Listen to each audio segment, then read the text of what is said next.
young researcher definitely leads. Unfortunately, she cannot be here presenting with me right now. The topic would be accelerating sustainable agri-food production and processing in post-COVID recovery within the Turkish context. And so let me just make sure that my slide is big. So we chose this topic because the agri-food sector, similar to any other sector right now, has faced a lot of difficulties because of COVID-19. However, we also have seen how, due to COVID-19 pandemic, different sectors have decarbonized and they have reduced their emission. But in the same vein, there is also a lot of fragility within different sectors, and the agro-food industry and the agro-food sector is no exception.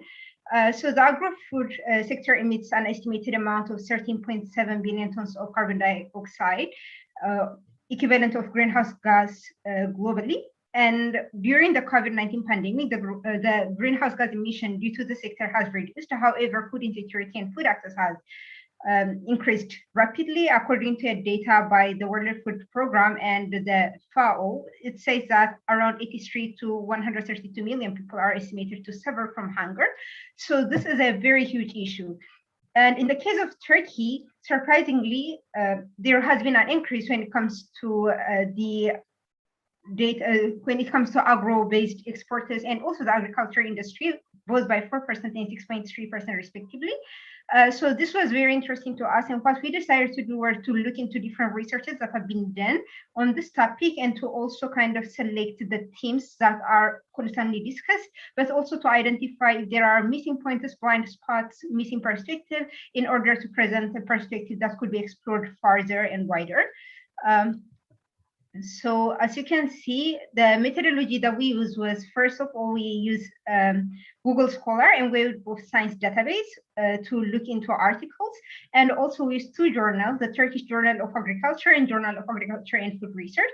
And the keywords when we were doing the research that we used were agri-food industry, sustainable food production, and resilient agricultural systems, but obviously that would produce a lot of results. So we use certain terms or certain filtering terms or frameworks that we actually want to dig deeper into. And that is a post-pandemic recovery, COVID-19 Turkey, because the paper is on Turkish context, and sustainable development goals, especially SDG 2 and SDG 12. So based on that, we select papers that mainly focus on these terms, and the time frame that we choose, because we're talking about the pandemic and the post-pandemic period.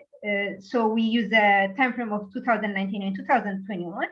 For missing data that we want to explore further, we use the Food and Agricultural Organization statistics, as well as the Turkish statistics and the Economist, to add additional data that have been missed during the articles. And based on that, we have actually looked into 30 different articles on these main topics, and we filtered out certain repetitive terms and thematic areas, and within them we also try to explore if there are missing perspectives.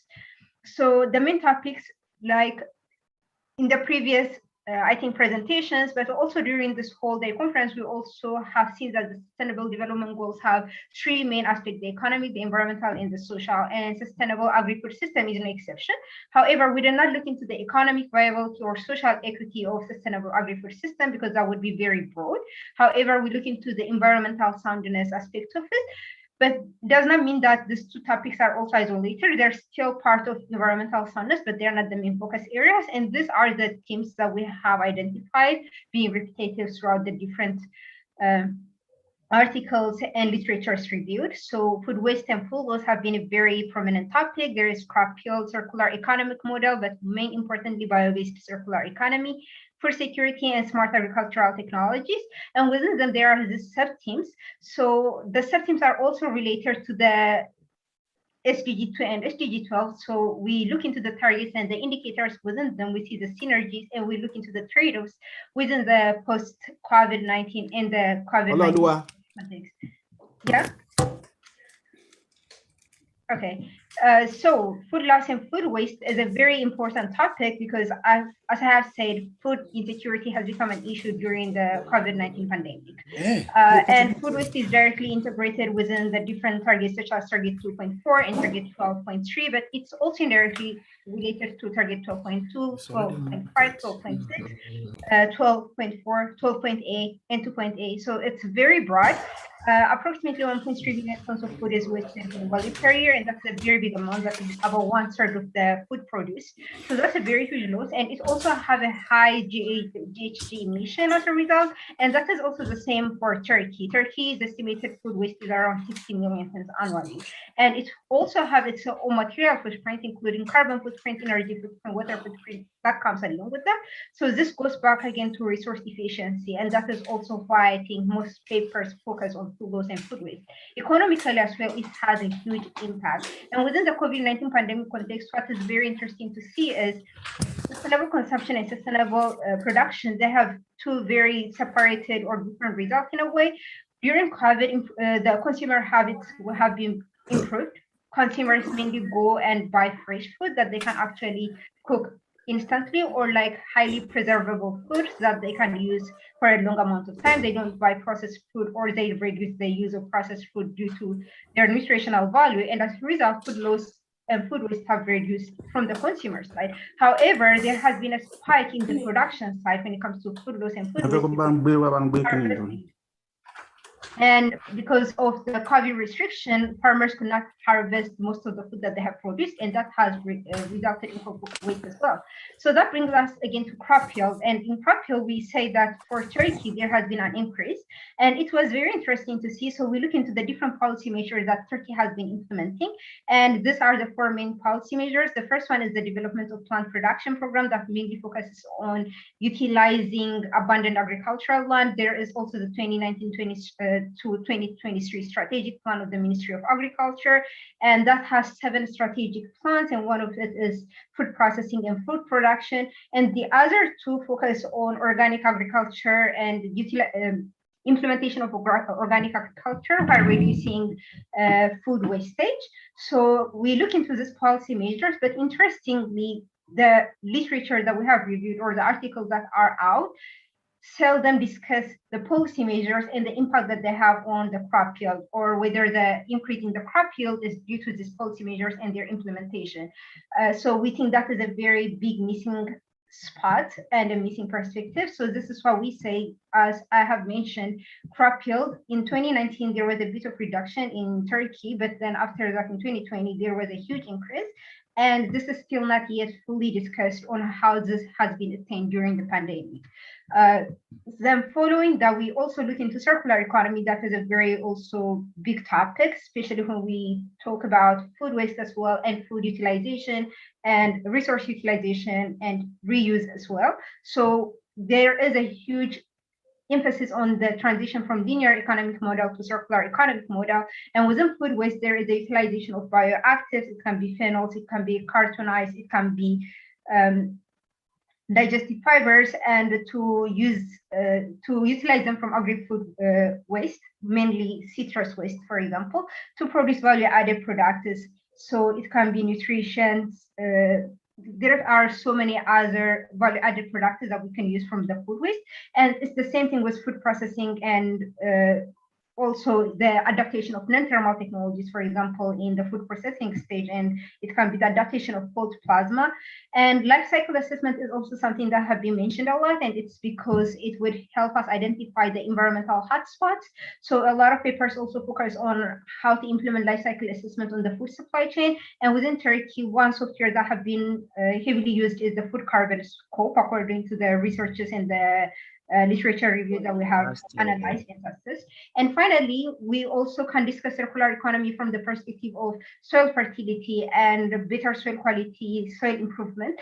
And that is when on-farm cycling of nutrients come as well. And that can be the production of compost or bioslurry that would be resulted from agricultural waste or bioenergy technologies. And this is also very important, like the on-farm cycling of nutrients is very important if you actually want to reduce the global fertilizer use, which is a very huge concern based on the research that we did, because as you can see, it has been increasing throughout the years, and 2020 and 2021 is no exception. The International Fertilizer Association has said that the pandemic or external disturbances in general does not generally affect the fertilizer industry. So, and in order to attain food security or increase crop yield, fertilizers, especially chemical fertilizers, are being used more often. So we really need to start addressing this and to find a more sustainable way of utilizing fertilizers in general. And bio-based circular economy is one option. This is also the Turkish fertilizer used throughout the years, and it's also the same. There was a bit of reduction in 2018, but in general, it is the same increase. So that is when agroecological system come into play. So what is agroecological system and why do we need to use it? And it can be the introduction of small scale and family farming practices, because then it would help in improving soil quality, and it is also a way of resilient agricultural system. So if we can actually try to transition from traditional or industrial agriculture to agroecological system, there can be also benefit on the soil quality and on the, it can reduce land degradation as well. So that has been an option that has been presented in the papers. But additionally, agroecology comes comes to help, or it's very essential when we're talking about food security. And during the pandemic, we have seen how there was food stockpiling and there was panic buying, especially on the onsets of pandemic, and that really creates a food shortage throughout the world, and mainly in the cities, in the urban areas. So having urban agroecology or city farming, in a sense, would actually ensure that there is food security to an extent in the local level, and that is very helpful. So agroecological systems have also been a topic of interest that have been introduced. So then we decided to look into the food security index of Turkey. We took a data from the Economist 2021 report, and we go through it. And the interesting thing is there have been fluctuations when it comes to Ahmed, please kindly round up, Ahmed, in case okay, people may have questions. Sorry, I will do that right now. So let me just finish this part, and I think that is, yeah. So the global food security index, there has been fluctuation, and the papers that we have analyzed still did not mention why this fluctuation is happening around the world, and that has also been one issue. And finally, the last thematic discussion point that we have chosen was smart farming, and it's integrating of IoT technologies with conventional and traditional agricultural practices. All of this could be integrated within conventional traditional practices, and also Turkey has its own policy framework for that. However, papers do not recognize how this can affect the socioeconomic lives of farmers and farming communities, but also it does not recognize that how it is not inclusive of farming communities in the global south or developing countries or rural areas. So this four main points are the certain missing points or missing perspectives that we have think should be further explored in the topics that are in the papers that are focusing on the topic of COVID-19 pandemic within the food value chain or agri-food system. So yeah, thank you so much.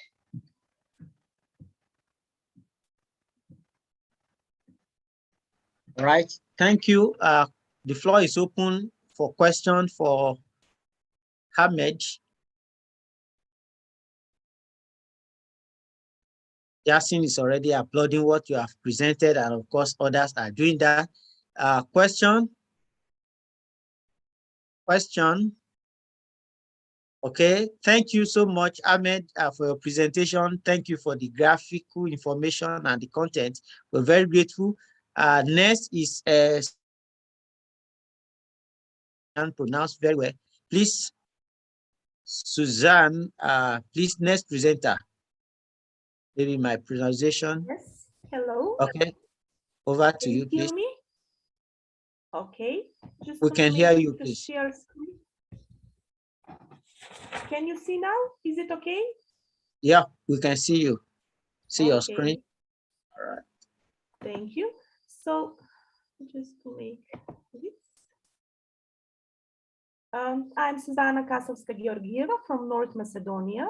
I'm going to present you together with my colleagues Slavica Trajkovska, Angelina Taneva-Višovska, Diana Liker, and Anna Tomic from the Institute for Research in Environment, Civil Engineering and Energy from North Macedonia, the paper Contribution to Sustainable Communities in North Macedonia, case study of DECO's project.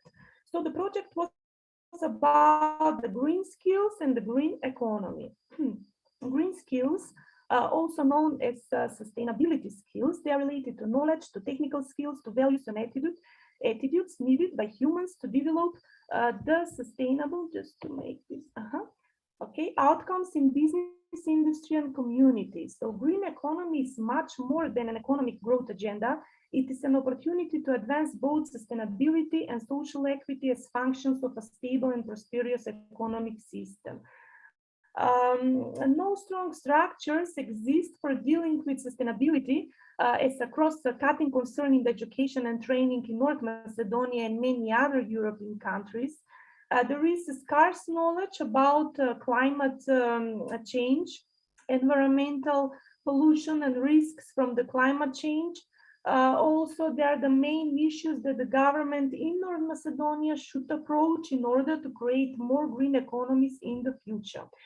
So I will present the case study, the project DECOS, Developing Eco Skills for a Green Economy.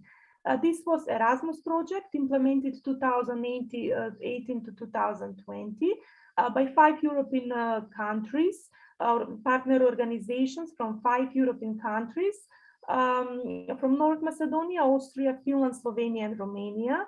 The objectives were to improve the level of green skills in the field of sustainable life, waste and energy management, also to develop and implement new and innovative courses for the green skills in line with the framework directive, to close the gap between the needs for new knowledge, lack of educational program, and challenges of organization, private, public, and NGOs as well.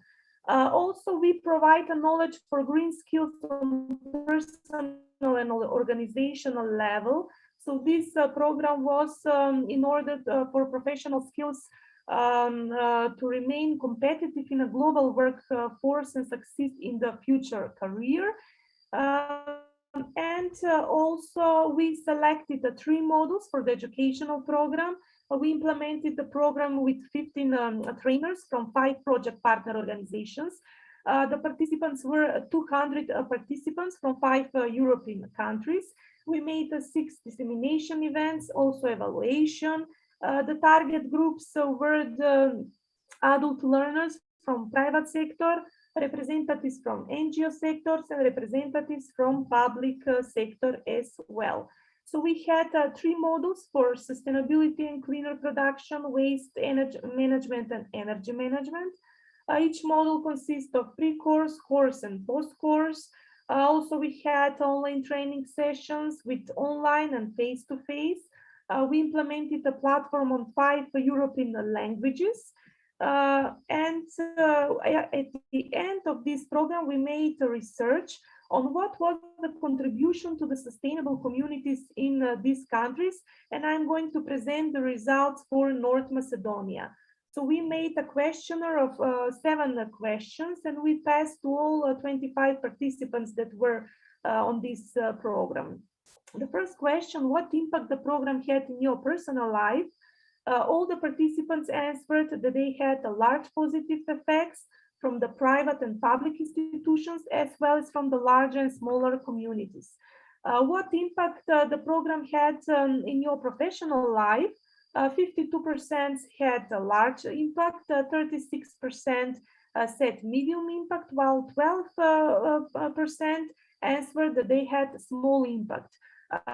So mainly from the private and NGO sector, they had a large and medium impact, while from the public sector, they had a small impact during some obstacles like many levels of managerial of management, financial, and also legislation obstacles. Then what impact the program made in your community? 11% said medium impact, 50% small impact, 38% no impact.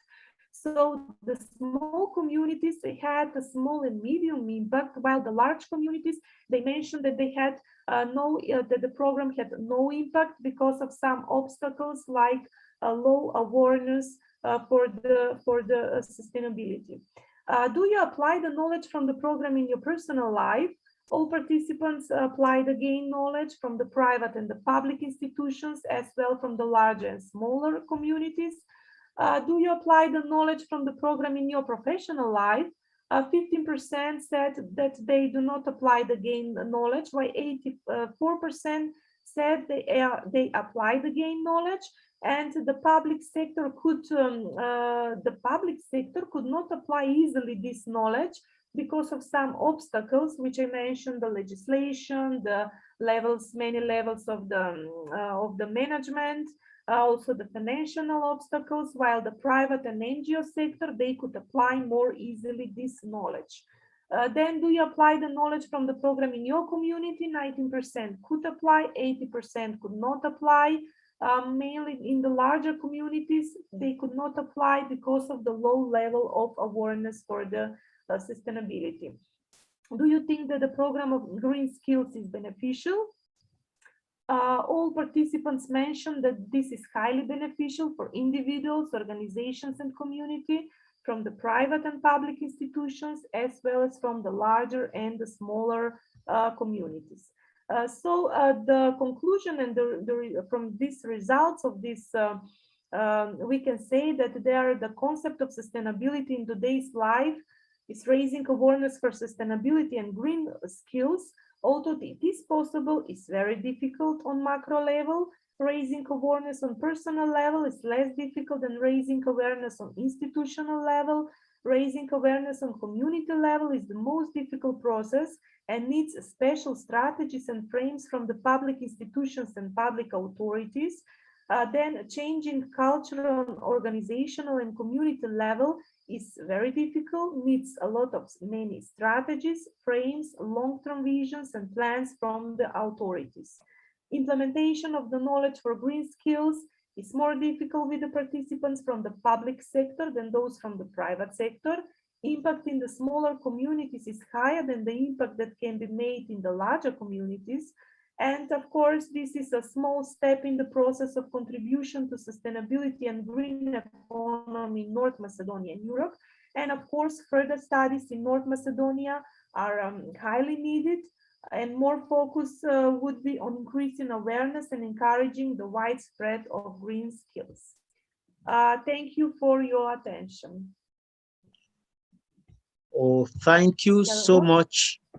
Thank you so much, Susanna, for your presentation. And of course, that is greenish in nature, greenish in background and everything. Oh, so fantastic. We appreciate that presentation. Well, let me allow others who may have questions to ask before I personally do.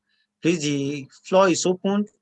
Is anybody having questions for Susanna and her team? Question or comment? Question or comment? Okay, thank you, Susanna. My own question, I appreciate the statistical analysis and the way you computed your statistical analysis and then the data which you work with. I want to ask, when you try to conduct such a survey, is it all those you are, maybe if it was you conveyed a direct survey or you sent out form for people to fill? Is it all that participated in the statistical survey? Is it all? You get my question? Yes. So I made an interview with all these participants. There were 7 questions, and on each question they should answer it.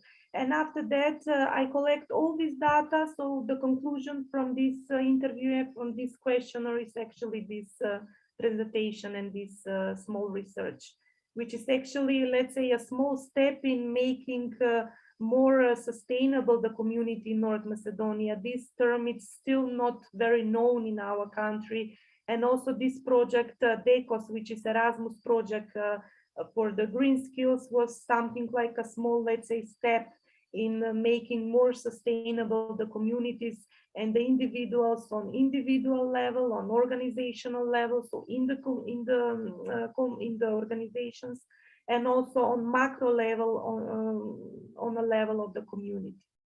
Thank you. That's fantastic. Any comments?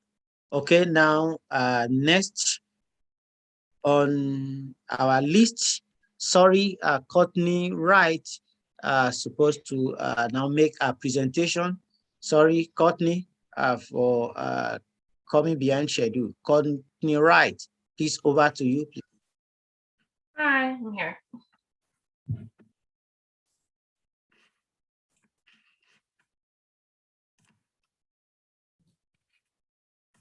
Excellent, Courtney. It looks good. We can see your screen. You just have to, there you go. Good, Brooke. Thank you. All right. Hi, everybody. How are you doing today? Sorry, I was a little late. My computer decided to kind of crash on me for a second, but we got it all figured out. But my name is Courtney Wright. I'm actually a graduate of the Patel College of Global Sustainability from the University of South Florida, where I got my master's in global sustainability. I did my concentration in policy, and I got a graduate certificate in climate change and sustainability. I currently work for the Tampa Bay Regional Planning Council as a REACH project coordinator. And I also work with the SDG Action Alliance as a social media and youth coordinator with Brooke and our other colleagues that we're presenting today. So I will be doing I'll be doing my presentation on the Regional Resiliency Action Plan and the climate crisis. It's a case study used from the Tampa Bay region. So the Tampa Bay Regional Planning Council was established in 1962 with a representation starting from St. Petersburg, Clearwater, and Tampa. It's developed to coordinate within the region for the growth of community issues and to go beyond the county and municipality boundaries. And their main mission is to serve our citizens and member governments by providing a forum to foster communication, coordination, and collaboration in identifying and addressing issues as needed regionally. So the objective of the Tampa Bay Regional Planning Council is to bring governments to coordinate planning for the communities and future and provide opportunities for sharing solutions among the local governments, the jurisdiction between the 6 counties in the Tampa Bay region. Those 6 counties include Hillsborough County, Manatee County, Pasco County, Pinellas County, Hernando County, Sarasota. And we have 31 coalition members within these cities and these counties that all work together. The Tampa Bay Regional Planning Council is a neutral, non-political, policy-driven organization.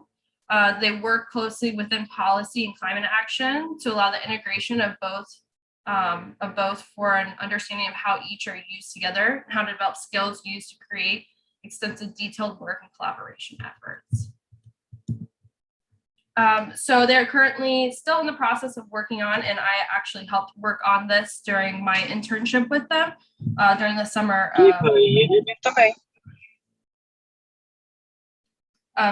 2021. It's a regional resiliency action plan. It's really focusing on the risk reduction and adaptation measures. The document supports local and regional needs to address climate change, social and racial equity, and sustainability goals. They are using different types of goals that they want to meet within the region to adapt to these climate or heat-induced issues that we are currently seeing in our region, since we do live on the coast and our whole region is on the coastline, and trying to adapt to those in the coming future. They actually did an internal data analysis of how these economic and fiscal impacts of climate change is going to impact the Tampa Bay region by 2060. And some of the things that they found is that it's going to cost private property about $30 billion with the 3.5 feet of increased sea level rise by 2045. And it can go up to 7.5 billion by 2060. And this will actually, the sea level rise will impact about half of our, it will cause about half of the economic impact to the area. So we're really going to see a lot of change in how they're going to be able to provide for infrastructure, and it's going to cost a lot to the municipalities and the local governments and the community or the counties to be able to build back. So some of these pictures that we see here is we're really showing the economic impacts per the impact type. So we're talking labor, vitality, energy costs, and we're seeing that it's going to cost more and more over the years to come. And so we really need to look at as a region and how we can collaborate together to combat what we're going to be seeing. And we see through the data that it's going to happen. And we can see by the second image that they're just talking about how it's it's a conceptual map and how the scenarios are going to be impacted, where we're going to see negative sales tax revenue, or we're going to see, higher energy costs. So it's important that we all work together as a region, we collaborate like we are right now to set up goals to combat what we're seeing. So the regional plan is broken up into chapters, and each chapter has a goal. Some have more goals than one. Some that we can see right here, we're looking at chapter 1, where we're really looking at the risk of future conditions. The main goal of this chapter is for community resiliency is at the top, and we're looking at the sustained, how to sustain with data, with science and data. Chapter 2, we're really looking at the community vulnerability, how we're going to adapt, and resilience planning strategies are based on the assessment, scientific assessments. This is really data-driven document where we're going to be using not only regional but local areas to get this information and be able to share it and provide this feedback that we need so we can make these adjustments. Chapter 3 is really about the people, how we promote leadership and education within the government, community, and business organizations to foster this resiliency strategies. And chapter 4, we're really looking at the places. This has a lot of separate goals. So the first one, we're really looking at the land use and how we can do resilient, energy efficient construction. Goal 5 is looking at the protection of habitats and the abundance of wildlife. 6 is looking at public infrastructure and how we're going to assess it for more resilience, best practice. Goal 7 is looking at the transportation and how we can make it resilient to extreme weather, reduce local emissions, and enhance equitable mobility within the region. Goal 8 is really looking at food systems and how we can give access to healthier foods for the communities. So in chapter 5, the final chapter is really more of a business-driven aspect. So goal 9 is really for helping businesses prepare for these impacts and giving them the information that they need to be ready for this. And goal 10 is looking at the regional workforce that's skilled and can rapidly adjust to these changes in the business environment conditions. It's important.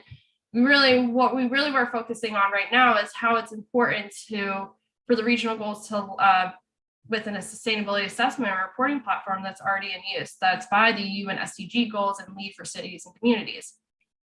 This is a really big framework that we can use to have an overarching way that everybody can understand and they can use it. So we've seen some case studies or some that are working. We had the Gulf Coast Resiliency Coalition. This actually started during Hurricane Katrina. It was supposed to be used, it is used for multi-state and multidiscipline coalition. It's strategies and plans to enhance the resource recovery and resiliency within that area so that they can better adapt to large climate disasters such as Hurricane Katrina that caused such catastrophe in that area. And they were able to give a lot back or give a lot more in the sense of not only being able to be prepared, but we're talking about mental health coordination as well, where they were giving people not only the resources to be prepared for this, but also enhancing like the equitable and the recovery so that people can understand what's going on and be able to adapt back. The regional climate action plan was actually in the southeast of Florida near Miami-Dade County.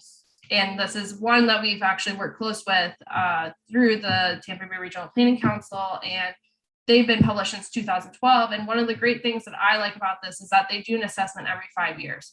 They understand that this is always changing and they're going to adapt to it. And that's something that we need to make sure that we're doing at the Tampa Bay Regional Planning Council, that we're adapting our actions and being able to create it to where we can adapt to future things. So we are developing with the community and making sure that we are tackling everything that is needed for that time.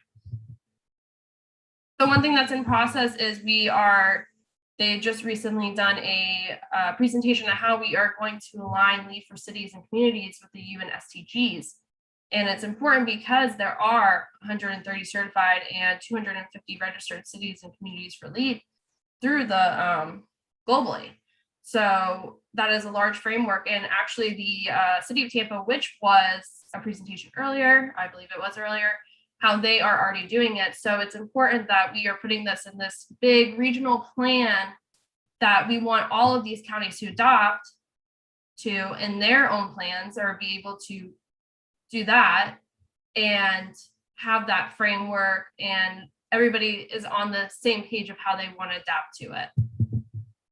So they've decided that their alignment with the regional priorities is that they align the LEAD for cities and LEAD for cities priorities with the regional priorities. So they looked at LEAD for cities and where they broke it up to where, see right here is where we're talking about integrative processes, green building policies, and how that aligns with the regional resiliency action plan, and where it fits in and where we can put those in, and so we can align those a little better. And this is just a starter. This is just like the beginning. We're definitely going to be developing more and adding more when we can really assess it and see where we can put more in. And this is the same thing. We're looking at how they are going to add it in through the regional priorities. So in conclusion, the Tampa Bay Regional Planning Council incorporates a variety of topics into their plans for a system thinking approach. These topics include emergency planning, hurricane preparedness, economic development, affordable housing, resilient shorelines, stormwater education, flood systems, energy storage systems, flood preparation, and a multitude of other issues that impact our region as a whole. Multiple stakeholders are engaged in forming the Regional Resilience Action Plan, and it's still in draft form.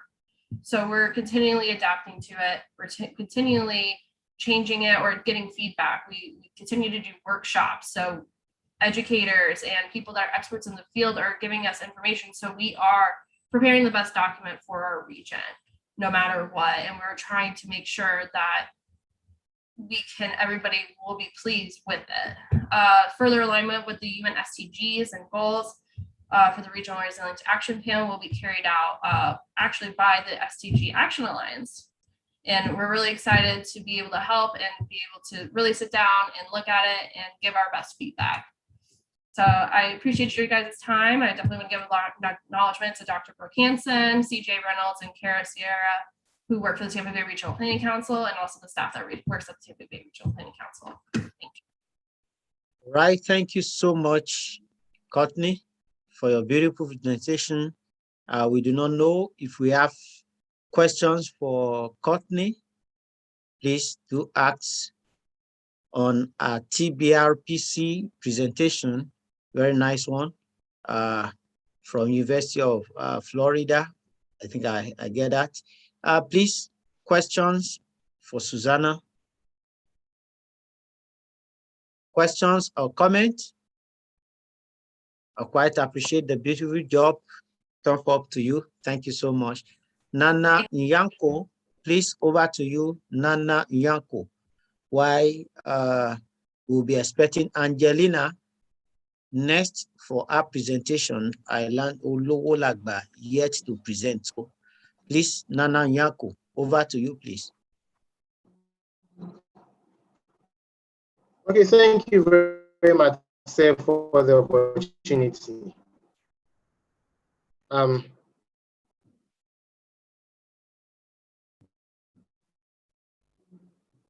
Thank you very much, sir, for the opportunity. I'm Daniel Nyako Nanayao, and I'm presenting on behalf of my team on the topic assessing the quality of water from boreholes in the southern part of the Ashanti Gold Belt. So as earlier presented, rightly stated, one of the Sustainable Development Goals is access to, and the sources of quality water may be affected by geochemical activities or even technological environmental activities is acid rock drainage, where some water sources. Some mining activities such as mining and mine drainage, and even processed effluent from mining, such as water containing cyanide and water containing mercury, can also affect water quality. Some farming practices also, such as the use of high nitrogen fertilizers and other pesticides, can also affect the quality of water. Now, the Ashanti Gold Belt is one of the most prominent gold belts in Ghana, which hosts about half of the mining activities in the country. The Gold Belt is also a major source of water and major rivers in Ghana. And for that matter, it's important to understand the sources of contaminants in the major water bodies in the Gold Belt, which will help in sustaining the quality of water in that environment. So the objective of this project was to analyze the physicochemical characteristics of borehole water in the southern part of the Ashanti Gold Belt, which is the major source of drinking water for people in that steady area, and also to evaluate the factors affecting water quality, whether they be man-made, they be natural, or they are due to mining activities. So 48 boreholes were sampled in the study area, and the study area was categorized into mining areas and non-mining areas, with 29 samples for mining areas, which is areas which are having active mining activities, and 19 from non-mining areas. The water samples were analyzed using the atomic absorption spectrophotometer and then the atomic emission spectrophotometer. And the values for various parameters were compared with the World Health Organization and the Ghana EPH standard for groundwater. So this is a geological map of the study area. And the study area is an area of high precipitation, hence it has a lot of farming activities over there.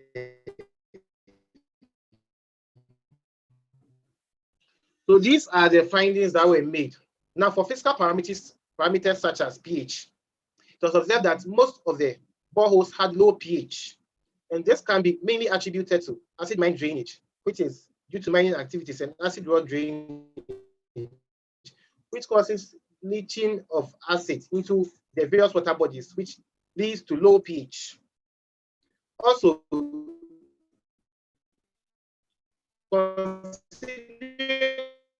conductivity, it was realized that conductivity was relatively very low, and this is obviously due to low dissolution of ions. Yes.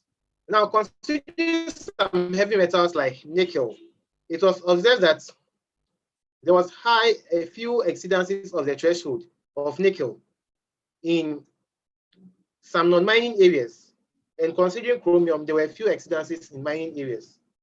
And this might be due to water aquifer interaction, because it's not clear the sources of nickel in mining activities. So it might be due to, and chromium in mining activities, so it might be due to water aquifer activities. Now, considering lead and mercury, it was observed that a few boreholes had lead exceeding the threshold. And considering the mineralogical assemblage of Bremian ores, which is the ore system for most of the non-mining areas, it is observed to have a lot of galena and lead sulfur sulfates, and hence lead in some of the boreholes. Mercury was also found to be, some boreholes found had mercury in exceedance, and most of them were in the mining areas. And this might be due to the fact that mercury is used to collect gold by most illegal miners in mining areas. And normally there is improper management in groundwater also. The ones in non-mining areas may, however, be due to presence of mercury sulfide, probably in the aquifer. Now also, it has been observed that the rock or the mineralogy of the steady area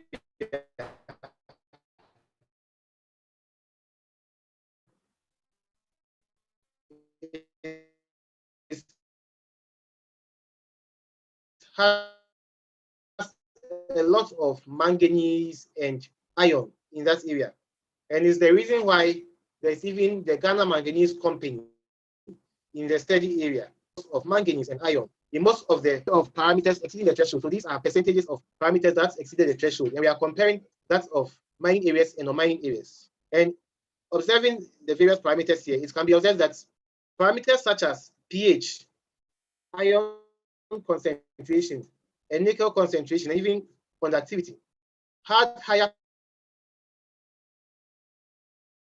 percentage exceeding the threshold in non-mining concentration, manganese concentration, and mercury had more exceedances of the threshold in mining areas. And so we can know that reduction in water quality in this area may not be solely due to mining activities. So to conclude this, we can conclude that the pH values of water, particularly borehole water in this area, was relatively lower than 6.5, which is the threshold by the World Health Organization. Also, there are high concentrations of manganese, iron, and mercury in the boreholes in the study area, with 54% and 30% and 15% respectively above the threshold. Now, when you observe the results that were obtained in the justification, water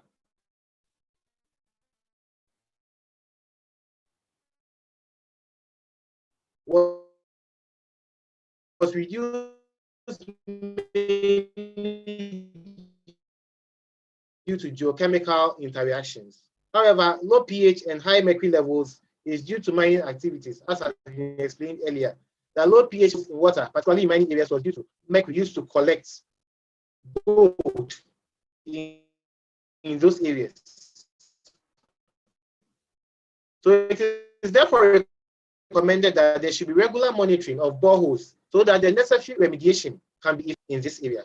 Thank you very much for your attention. Thank you, Nana Nyako. Thank you, Nana Nyako. You are presenting you from Ghana. Yes, do we have challenges, water challenges in villages in your country? Yes, sir. Okay, and well, since we have this, I wish you publish this nice presentation. At least that will be good for the country. Thank you. Comment or question for Nana Nyako? Why Angelina prepares? Question, comment for Nana Nyako? Hello. Okay, thank you. We give it to you. Okay, someone wants to ask a question, I guess. Yeah, regarding the heavy metals that were found to be present in the water, affecting the quality of the borehole water, based on the report. So, what do you recommend for the residents to do in order to manage the situation? Okay, thank you very much for your question, sir. I think one of the major recommendations is good mining practices, particularly with the use of mercury. So other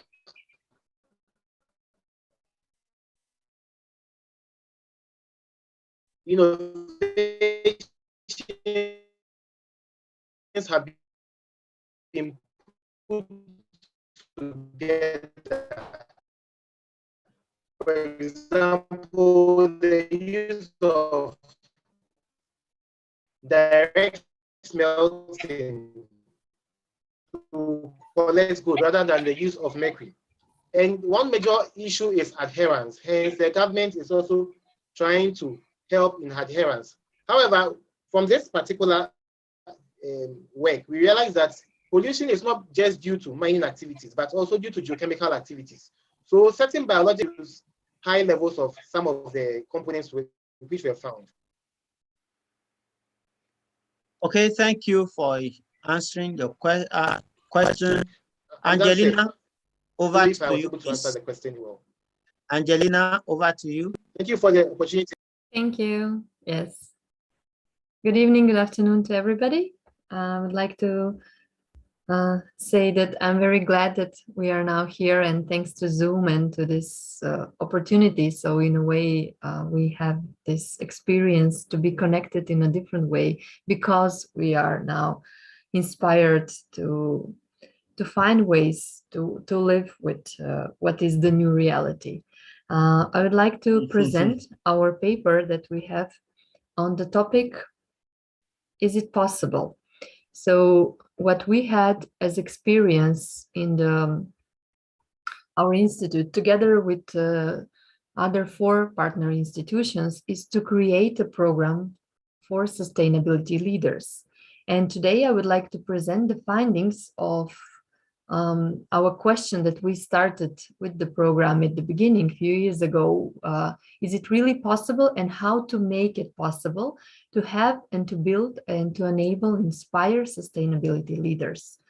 In this way, how we proceed was through education. So the power lies in new knowledge, in new skills, and this is what it was actually confirmed in our case as well. So I would like to present what type of program we've developed and what are the findings in this case.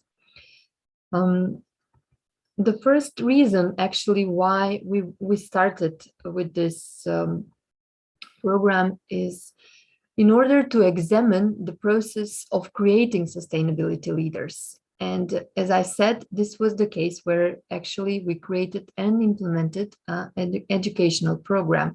And this educational program has certain specifics, and this is again another aspect that I would like to emphasize during my talk now.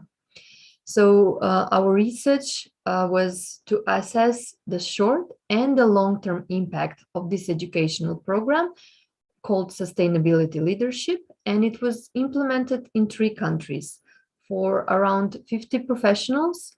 So they were part of Slovenia, Lithuania, and Macedonia. All these people during 1 year studied and had the opportunity to experience and to learn something new. So what we actually had in mind when we started, and I have to say our private research institute is very passionate about sustainability, we were thinking, okay, this is a very complex topic, and sustainability needs a new forms of organizing, and it's quite complex, as I'm sure you all know, and it involves different and diverse stakeholders. So with this necessity, we need different skills, part of which are management and leadership skills. Nevertheless, where in which sector they will be applied. And thinking about sustainability, we also had in mind the personal aspect, so inspiring individuals and what they can do for themselves in their close environment, but also what they can do in their organizations, and ultimately affecting the biggest system as their societies.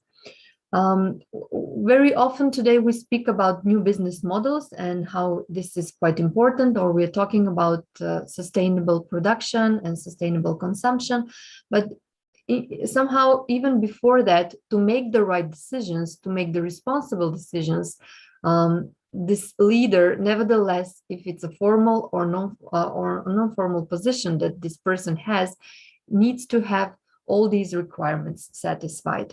And if we take a closer look of what sustainability leadership is about and what type of examples we can just portray and different principles that these sustainability leaders have, is actually to really go in depth and understand that all these systems that we are part of are interconnected. And even though we are global and we're quite connected, so we're looking into the future, but still thinking and acting locally. So this locality is very important. Always in mind having the aspect of protecting nature, all the resources that we have, because they're very scarce, but as well protecting people and other living beings. This leads to the necessity to transform businesses, as we usually already know. And as we are now facing also the pandemics, this is even more realistic that there is a need actually for transformation, and these sustainable leaders actually are leading by example. And this is the beauty of it. So if we just try to describe what are the main characteristics of the sustainability leaders, these are some characteristics which were proven in theory, but also in practice, but by different professors and practitioners. And if I would just like to now briefly go through them. So systemic understanding, so this understanding of how systems works, and having a vision and values which are rooted in the right base, and with this connected, not only being intelligent, but also being emotional and being spiritual oriented. And of course, having a vision implies a long-term perspective. And what type of approach these sustainability leaders actually have, it's quite different from the normal, and most likely includes inclusive style of leadership and also transformational style of leadership. So what we have as done during the sustainability leadership program is actually to provide everything that we know from theory, but now presented and implemented in practice. The beauty of this program is also that first we assess the needs and what is lacking and what is needing, so the gap skills in 4 countries. And with this notion, we created the sustainability leadership program. But I have to emphasize here one thing: it's not only feeding the mind. So yes, people got new knowledge, but it's also inspiring them to have a new mindset.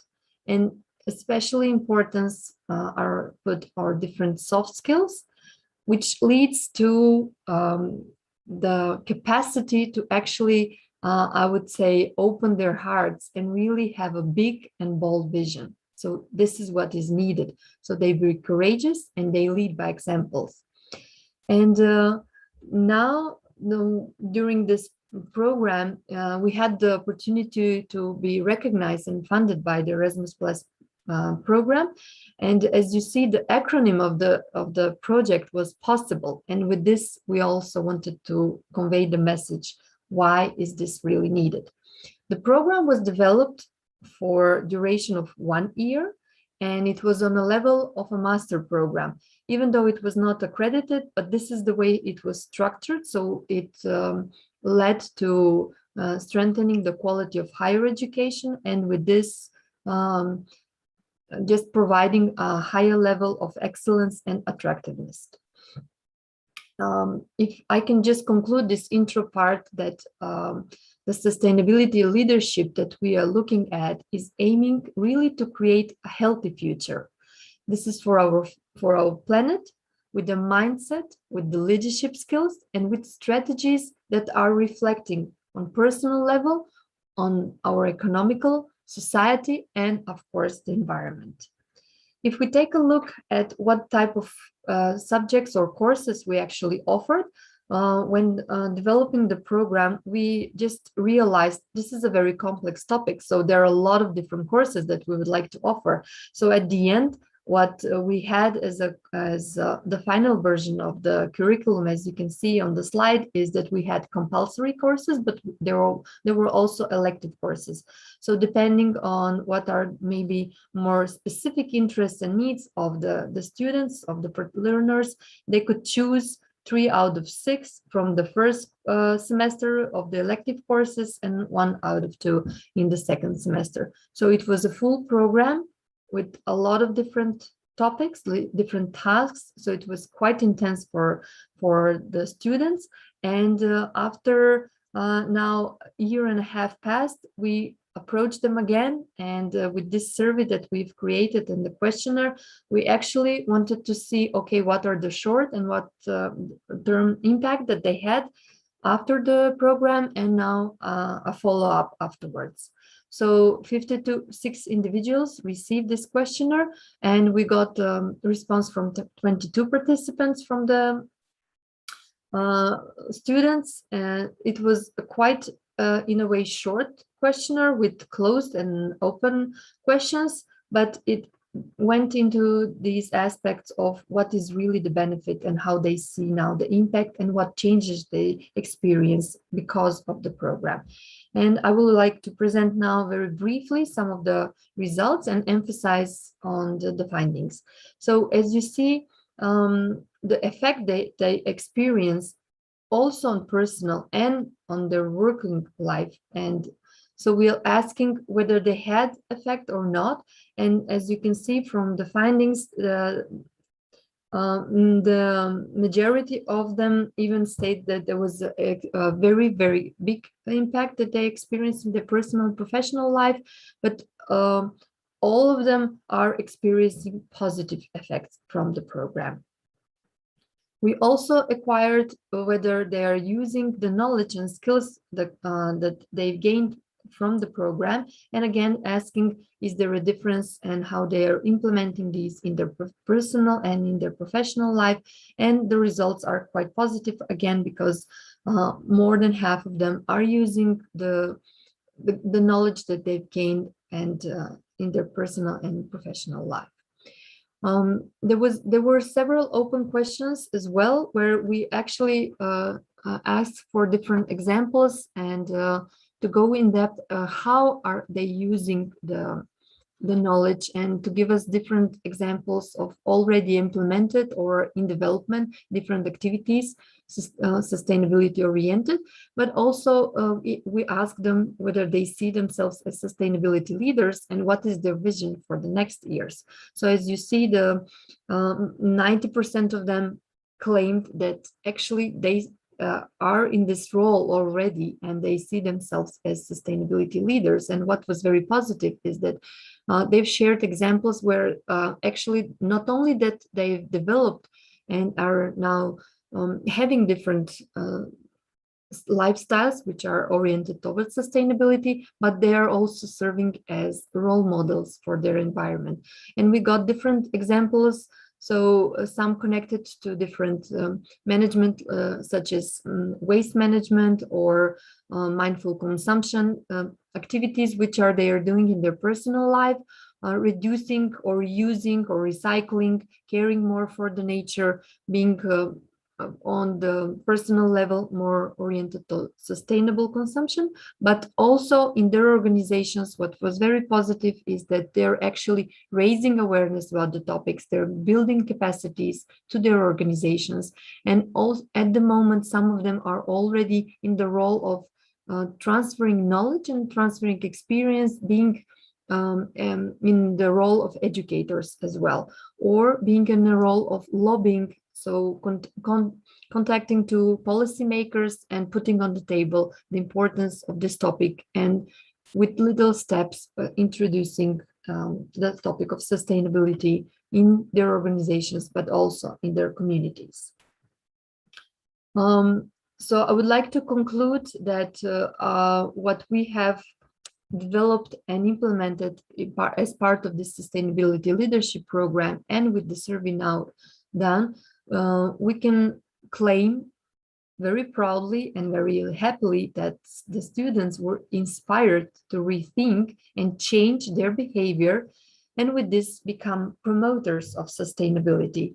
So it was concluded that they are actually promoting sustainable, inclusive, and economic growth, and with this they're building resilient infrastructure, but also fostering innovation and different sustainable solutions in their communities. What also, as I said already, they're promoting and ensuring the sustainable consumption aspects, and the ones who are working in the production areas, inspiring the organizations to go toward the rethink or redesign their production process in a more sustainable manner. All these actions are actually confirming that they're helping the combat toward the climate change. And with this, I would like to conclude how this is very important to have the different activities that they do in regards to strengthening the means of implementation and revitalization of the global partnerships for sustainable development. So our experience and with this program again confirms that all of us can do little, very important, but together actually we can do much more. So I invite you, if you are interested to find out more about the program, the specific about the courses, or if somebody's interested to replicate this program in their educational organization, in their communities, we would be very happy to support. Thank you very much for your attention. Thank you, Angelina, for the beautiful presentation and the hands of fellowship you have also extended to participants who may be interested in replicating this beautiful idea in their organization, in their institution as well. I throw the ball open. If anybody having any question for Angelina? Is anybody having question for Angelina or comment? Question or comment?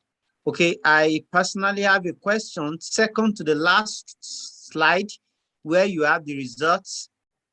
Check your slides. The second slide with the wheel, 90.9%. Mm-hmm. Okay, you are discussing three things, but you mentioned 90%, you mentioned 9%. What happens to the 1%? Is the 1% the third small wheel you're drawing, or are you silent about the 1%? So if I understand your question, are we concerned about the 1% you're asking, or? Yeah, you talked about 90%, 90.9%. Mm-hmm. Then you have three wheels, well, you talk about 90%, and you talk about, if you go to the second to the last slides where we have results, yeah, you talk about 2% there, 90% and 9%. Are you silent about the percent, the 1% left? Well, these are this is a percentage that was derived from when we asked the participants how they see themselves, whether they see themselves as sustainability leaders or not. So these 90% of people who responded, actually, yes, they see themselves as sustainability leaders. So we are lacking this 10%, as you say. Which at the moment they see maybe as a role, yeah, that still maybe are not there. So they need more support, I would say, in that sense. Okay, thank you. Any question? Okay, Olamilekan Olowolagba, please, you have the floor, and after that you have the last presenter, Leonarda Lima, will be the last presenter for the day. Olamilekan, over to you, please, your screen. Thank you. Hello, everyone. I'll be sharing screen from my phone because I was unable to connect my PC. Yeah. Please go ahead. Yes, I will be doing that now.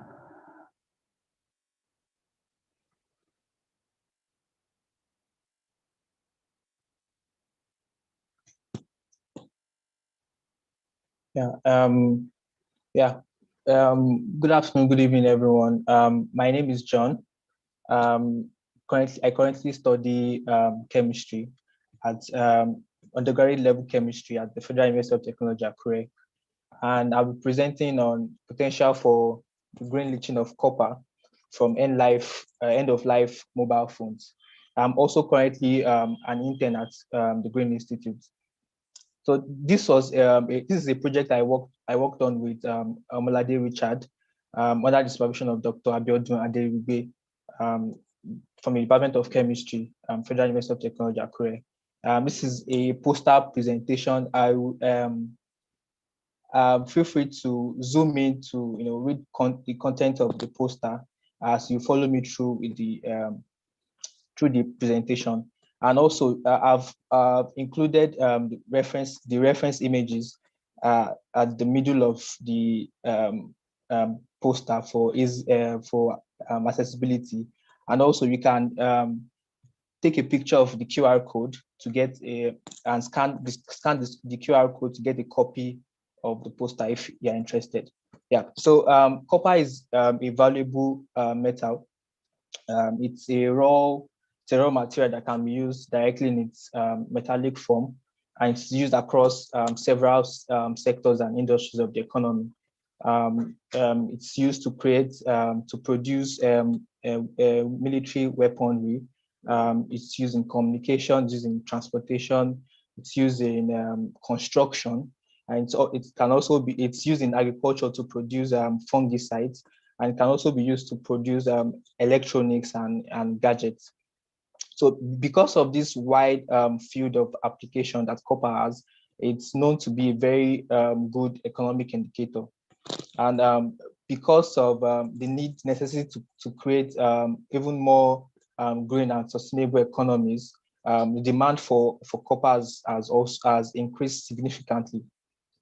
According to statistics, there's a possibility that underground reservoirs of copper could run out in next 15 years. That means our mines might no longer have copper in the next 15 years. So there's a need to explore recycling as an alternative source of this raw material. For our project, we investigated the optimum conditions for the recovery of copper from printed circuit boards of end-of-life mobile phones using acetic acid. Printed circuit boards means the motherboard of waste phones, and we used using acetic acid as a greener alternative. We believe acetic acid is a greener alternative because it does not release, it's eco-friendly and does not release, does not have harmful or toxic impact on the environment and on human life when compared to other mineral acids, which are also quite effective in metal leaching, but are known to, for example, nitric acid, hydrochloric acid, and sulfuric acid, which are known to have negative impact on agricultural productivity and aquatic life, and they also cause respiratory dysfunctions in humans. So for our project, we used hydrometallurgy method, and it's also an eco-friendly green process when compared to the other process, which is pyrometallurgy, which involves heating the waste metal products under high temperature to extract metal. But for hydrometallurgy, it simply involves dissolving the metal in an acid or an alkaline medium to extract the metal. So first, we collected the printed circuit boards, which is abbreviated as PCB, samples from scrap Nokia, Samsung phone brands specifically. And we acquired these PCB samples from, we were able to acquire these scrap Nokia and Samsung phones from small phone repair shops on the street. And we then proceed to cut them into small squares, 20 centimeter by 10 centimeter in dimension. There's a picture at the middle of this poster that shows how it looked after cutting. Then we then proceed to clean and wash, and also to remove the epoxy coating on the PCB samples. This was necessary because the epoxy coating kind of inhibits contact between the leachant and the metal to be leached. So it's important that we remove the epoxy coating. We did this by soaking the PCB samples in 10 molar sodium hydroxide for 24 hours. When we did this, we noticed that there was a notable loss of metal while trying to remove the epoxy coating, and we believe this is due as a result of the separation process that was used. And we think that with further research, a more effective process can be developed to separate the epoxy from the metal without losing notable important metals that include zinc, lead, and manganese and the likes. They are also very important metals. Yeah. Then we proceed to determine the initial copper content of in the PCB samples. We did this using aqua regia, which is a mixture of nitric acid and hydrochloric acid in a ratio 1:3. We used aqua regia as a reference for the major experiment, which is leaching copper using acetic acid, because aqua regia is known to be quite effective in leaching copper from PCB samples. So we used it to to get values as reference for the experiments later on. And initial copper concentration in PCB samples was determined to be 509.89 plus or minus 126.67 milligrams per gram. And we believe this large variation in value could be because of the difference in the manufacture year and model of the mobile phones. Afterwards, we proceed to the major experiment, which is leaching copper using acetic acid. When we did this, we noticed that there was poor recovery even after incubation for about 5 days. The process was not quite efficient. Leaching using acetic acid, but and we confirmed this using the atomic absorption spectrophotometer. And you could see right in the middle of the poster, you see 2 charts. The one up shows how the efficiency of the metal recovery improved as we increased the concentration of the acetic acid. So that was like a possible solution to the inefficiency of the method. But also we went on to add hydrogen peroxide, which is an environmental friendly oxidant. And when we did this, we noticed that adding hydrogen peroxide, the combination between acetic acid and the hydrogen peroxide kind of boost the efficiency of the metal, and it was quite effective in the metal recovery, in copper recovery. And we recorded the best efficiencies for 5:5 combination of acetic acid and hydrogen peroxide to be 32.3%, and the worst efficiency for 5:3 acetic acid and hydrogen peroxide combination to be 15.5% efficient. And after this experiment, we were able to arrive at the following findings: that acetic acid is more eco-friendly for copper leaching, although with poor efficiency, but the efficiency can be improved on by adding hydrogen peroxide, which is also a favorable grain environmental friendly oxidant. And we believe this method can be improved on with further research and adopted for leaching copper. Yeah, thanks a lot. You can scan this QR code to take you to a link to download a copy of the poster. Thanks. All right, thank you, Mr. Olamilekan. Any question for him?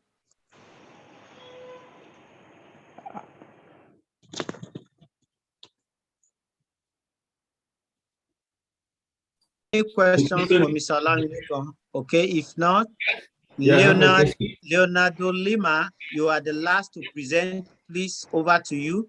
Leonardo Lima, please, over to you. I'm here. I think, oh, okay.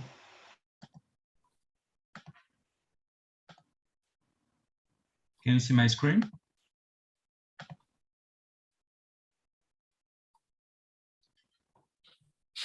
We have your screen now. Yeah, we have your screen. Okay, Leonardo. I have some problem.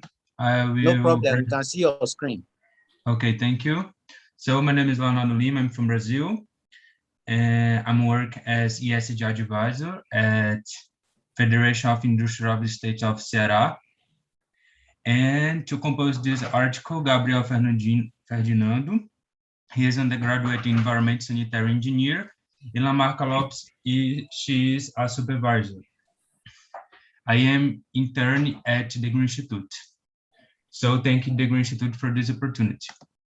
To introduce this paper, aligned to the growth of population, industrialization, and consumption, the insufficiency of strategies to reduce the disposal of waste made the system for the final destination of these materials to be overloaded.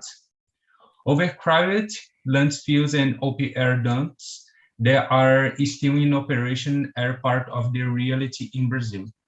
Another relevant point nowadays is the large amount of pesticides used in our country, causing countless damage to the environment and to the population, such as different of diseases, for example, cancer and other diseases. Taking into account that about 45.3% of the waste we generate is organic, according to ABRELP 2020. Composting combined with an organic garden in homes is one of the alternatives for these problems, as there is a reduction in the waste that would be discarded for final disposal, since a large part of the organic waste would be composted and used as fertilizer for the cultivation of the garden domestic. There is also an increase in the consumption of organic foods, which will be obtained locally, and also a decrease in expenses with food. To continue the methods, the studies. The study area is a single-family residence located in Fortaleza, in the state of Ceará, located in Brazil, and the family has in the total 5 people. So I have these 2 figures to demonstrate some materials that we use in these studies. The figure 1 is a verticompostable waste collector, is a small material, and second, a scale used to hide the vermicomposted waste. The third figure, I show the domestic compost utilized in this study. And the domestic compost consists of 3 disaster boxes and 1 liquid biofertilizer collection box. To prevent the entry of insects and other animals, we use an addition to the lid that is filled to the top in this material. To follow the classification was made compostable waste, citrus waste, non-compostable. This was a few details to use our methodology, and we decided not to use citrus residues or solid waste in the composter, as it was verified on past occasions that worms reject compost with this type of material, even in small quantities. So, and to continue the methodology, the food residues were spread out in the composter, and some dust was placed between the residues to avoid compaction and facilitate aeration. At the end, the residues were also covered with sawdust in order to reduce odors and not attract animals. The speed with this disaster box were fulfilled varied according to the household consumptions, with increase or decrease in fruit and vegetable intake. The digestive box was fulfilled more or less quickly. In the period considered, it took on average 18 days to fill each disaster box. After that, we waited for a period of 29 days, more days, for pre-composting, totaling in 47 days. After this period, the vermicomposting phase began, which lasted 45 days, totaling 92 days. And here we can see some details and demonstrating these variabilities, the composted days. Also, we integrated this methodology when we calculated the economic benefits to determine the economic advantages of the organic garden. All removals of each crop from the garden during the period equivalent to 3 months was counted in a period, February, March, April, and a half of July. After that, it was compared with prices in the city organic market in Brazil. To have a better approximation, the average between the price of 2 establishments in the segment was used. So the results and discussions, the main results was first, the productive of the domestic verticompost system. According to the table, each disaster box, after going through the pre-compost and vermicomposting period, provides on the rate 70.43 kilograms of organic compost. Taking into account the compost has 3 disasters box, it provides us 52.29 kilograms of organic fertilizer. So the figure 8, we can see the results of the organic product. We used this product to crop, and we can see how this crop grew. So the table 2 shows estimate of the quantitative and price of crops removed in the total equivalent period. And the price verification and weighting of the same crops was also realized in 2 different establishments that sell organic vegetables. Thus, with the value of the 8 and the price charged by the establishments, it's possible to estimate the average market value for each gram of each vegetable taken from the organic garden of the family. And to continue, we can see this estimate. This is a very specific table, and we analyze each detail of this table. And estimated of initial costs, we can see in the table 3. And in this table, we can see the amount, the unit price, and the total price. And to be specific, this price is in the state of Ceará in Brazil. And we calculate the benefits and the advantage with these all quantitative numbers. And to calculate the payback, the initial expenses and additional expenses that were incurred with the organic garden and the domestic composter was considered.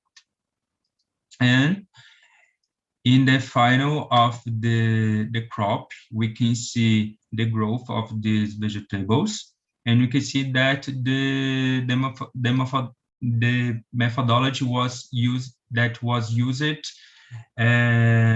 was approved in this garden. And to conclusion, we select 4 main results. According to the results obtained, it's surprising the amount of the waste that can be diverted from the landfill and the economic that the municipality would have with household collection and the final disposal. Because in the article, we integrated with the quantitativity in the state and locally. Second, the area required for handling a domestic verticomposter is small, so that even in apartments, verticomposter can put into practice. Reinforces the viability of creating public policies for community organic gardens supplied with organic waste from the local population. And the 41 is this way. It's possible to produce many organic foods that can supply the community, contribute for food security, health, environment, education, and financial economy of the population.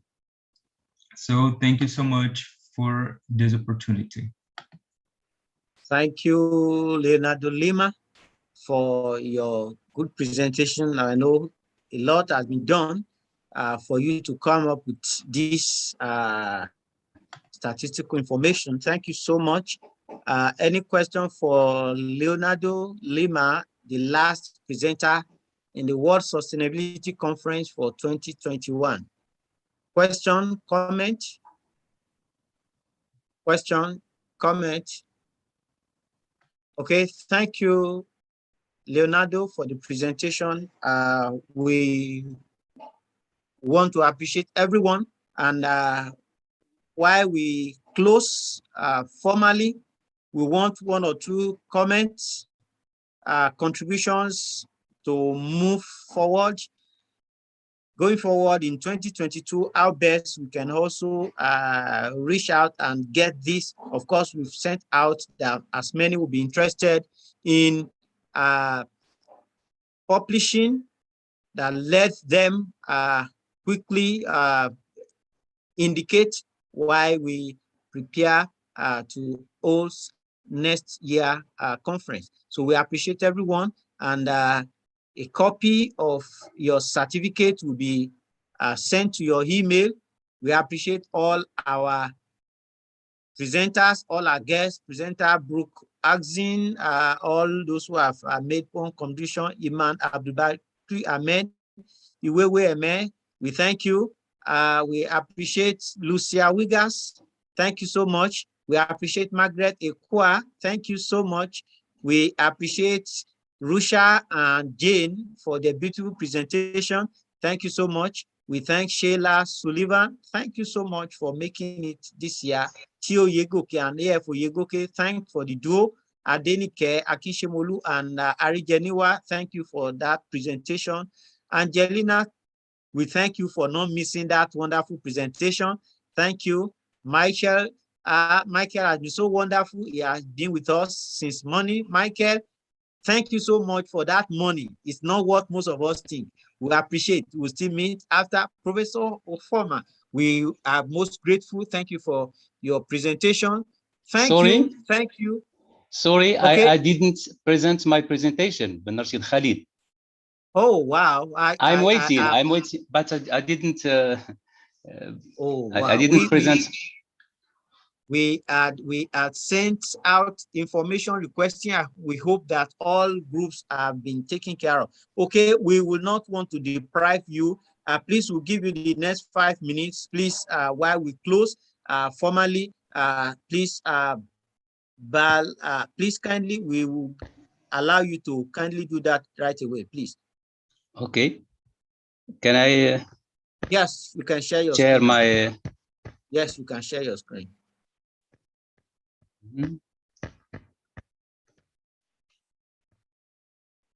Khalid, please share your screen. Okay. Donc, thank you. I'm Ben Rashid Khalid. My presentation is titled Impact of Grazing Ban of Olive Plots on Plant Biomass in the Zloul Valley in Morocco. I will present an introduction, then materials and methods. I will present the main results and finally conclusion. The Zloul Valley was almost woodland, and the green oak covered the great area in the valley, and it has undergone an extensive deforestation, especially at the end of the last century. Furthermore, the grazing is an old tradition in the valley, and the majority of the inhabitants lived mainly on the products of livestock. Another change happened recently after the introduction of the olive culture in the past 40 years. So the culture occupies currently about 5,000 hectares. This change led to a prohibition of large-scale grazing in the valley. Indeed, for protecting their young olive plantation, the inhabitants prohibited the grazing in the olive plot and also in the surrounding land, since this land is the most of this land is not fenced, and it results also in reconversion of many pastoralists into arborists. The targets of our research is to study the impacts of grazing ban on floristic richness, floristic diversity, and above ground biomass. To meet these targets, we've carried out 50 floristic surveys along 2 parallel transects which intersect the valley perpendicularly, 25 surveys for protected olive plots with 100-meter square and 25 survey in the unprotected and wooded area of 400 meter square. The plants were determined using the practical flora of Morocco, and the systematic taxonomic used was the APG 6 classification. In order to analyze the floristic composition, we've used the following indices: Shannon-Weaver index, calculated following the formula, and it was completed by PLO equitability index, and we've calculated also perturbation index, PI, adding chamephytes and pterophytes over the total number of species. We have determined also the biological spectrum using the biological types of Franker 1934. Concerning the above ground biomass, we have harvested plants using semi-destructive method. We've used 10 repetition on randomly selected quadrats with 2 square, and the dry matter has been determined after oven drying at 60 degrees Celsius. The mean comparison were performed by metric Mann-Whitney test. After checking that normality and homogeneity condition were not satisfied, statistic treatment were carried out by using the software SPSS Statistic 22.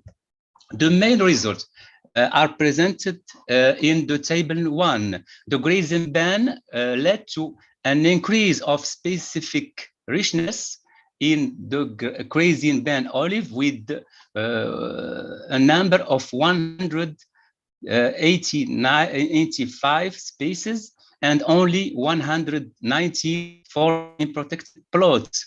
However, the diversity recorded in the grains ban olive plots was lower than that recorded in protected plots, with the Shannon-Weaver index value of 4.53 and 4.81 respectively. Furthermore, the floristic composition was more disturbed in the Zimban olive than that's the unprotected plots, because the bioequitability index was 0.59 and 0.68 for the unprotected olive. Knowing that index, when it's close to 1, it indicates equitability distribution.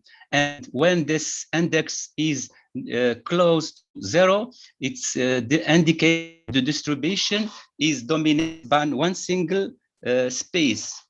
Similarly, the perturbation index was more higher in the grazing ban olive with 76.4% and only 63.2% the unprotected plots. The figure 1 show high dominance of in the comparing to the other biological type, and this dominance was more accentuated in the protected olive plots, while the other biological type were lower, less represented in the unprotected plots compared to the olive plot.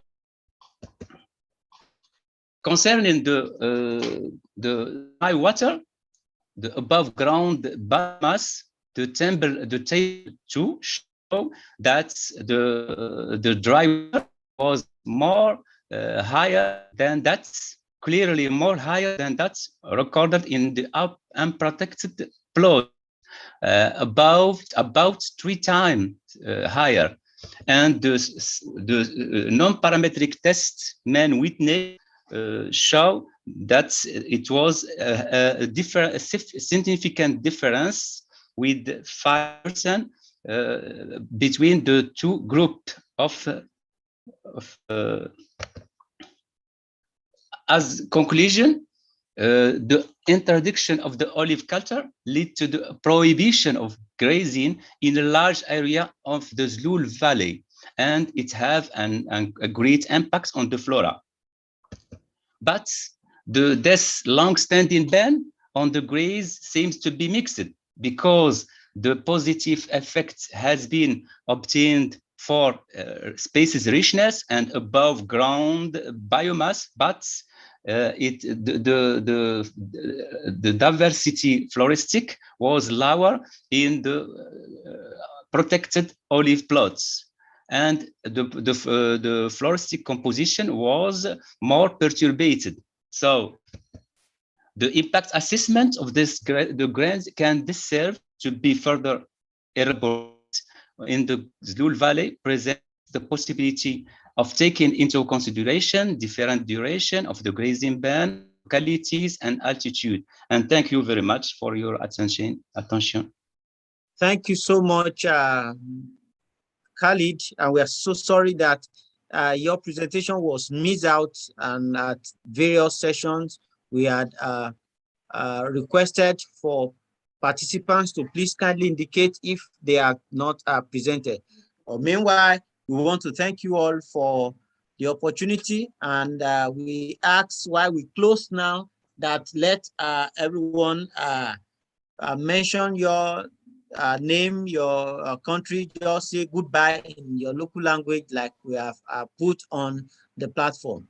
Thank you all for coming, and I've put our website, www.greeninstitute.ng, online on the chat box, so you can also see the pictures, information, all will display. We will send across to us, then send to our email as well the certificate of participation and your paper presented. Thank you, thank you, thank you.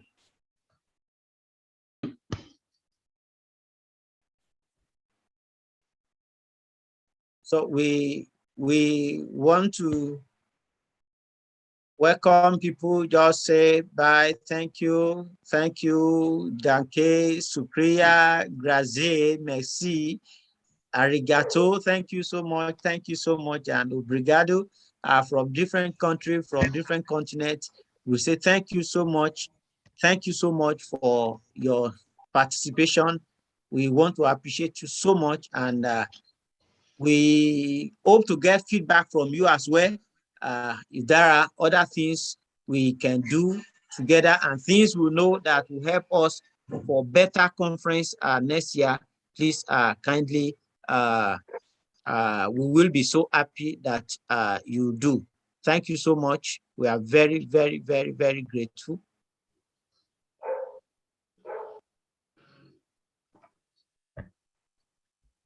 Thank you, everyone. Thank you, everyone. Thank you. Thank you. Thank you. We've received many appreciation messages from all and sundry. You are most welcome. From Houston, the climate control winners in Houston, Texas.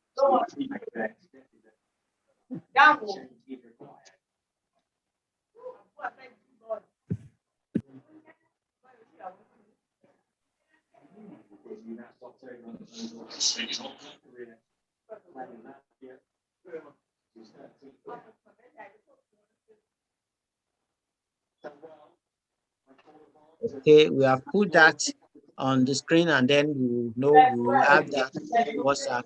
Thank you so much, everyone, for coming. Angela Knight from Texas.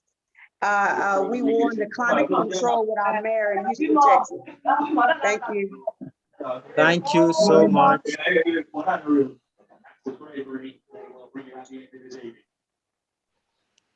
Thank you, everyone. Thank you. See you next year. Angela, Oyegoke, Gabriel, Josephine, Khalid, Arigenewa, everyone, Olukemi.